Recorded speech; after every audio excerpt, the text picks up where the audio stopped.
Konsep yang berikutnya yaitu tentang kernel trick pada SVM.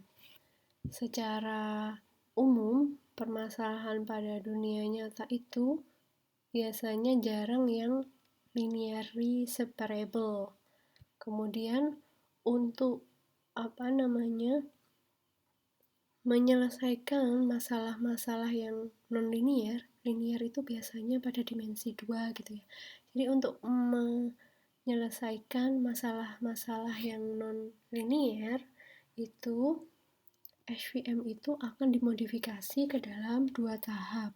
Yang pertama, nanti semua datanya atau data X kita akan dipetakan menggunakan fungsi ini ke vector space dengan dimensi yang lebih tinggi. Misalkan dari dimensi 2 ke dimensi 3 atau dari dimensi 10 ke dimensi 12 dan seterusnya. Jadi ke dimensi yang lebih tinggi. Pada vector space yang baru, misalnya tadi 3 gitu kan, dari 2 ke 3, vector space yang baru adalah 3, itu nanti hyperplane dapat kita konstruksi sebuah hyperplane yang bisa memisahkan kedua kelas secara linear. Jadi terpisah, benar-benar terpisah gitu. Nah, ini sebenarnya kalau di matematik sendiri itu emang ada teorinya ya. Jadi kalau sebuah data itu ditransformasikan ke dimensi yang lebih tinggi, itu kemungkinan untuk dapat hyperplane yang bisa memisahkan secara sempurna itu lebih tinggi. Ini ilustrasi dari kernel trick tadi. Contoh, kita punya data pada 2 dimensi, data kita seperti ini.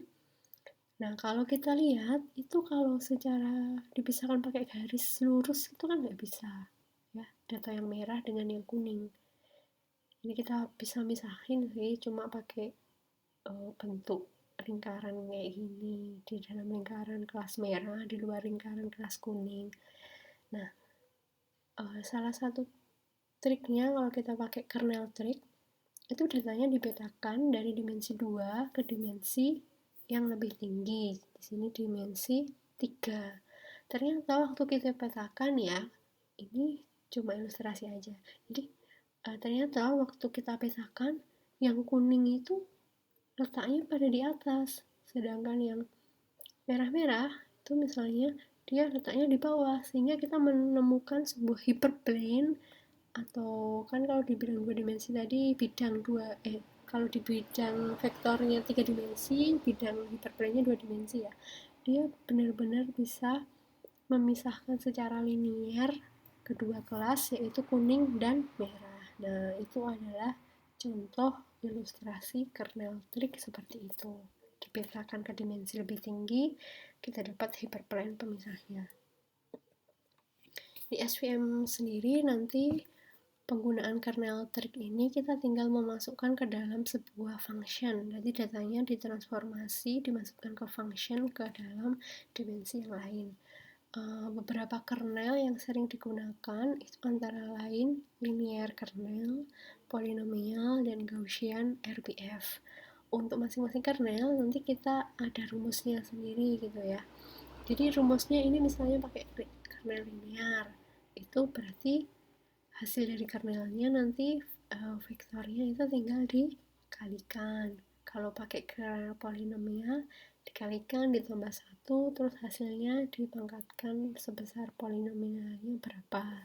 Kemudian kalau pakai Gaussian, kita masukkan ke rumus ini, jadi eksponen dari exp dari normnya vektor xi dikurangi vektor xj dikuadratin dibagi 2 sigma kecil kuadrat. Nah, kalau di Gaussian RBF biasanya paling sering dipakai sih di SVM itu, karena dia nggak tahu kenapa namanya akurasinya itu biasanya bagus kalau pakai Gaussian RBF.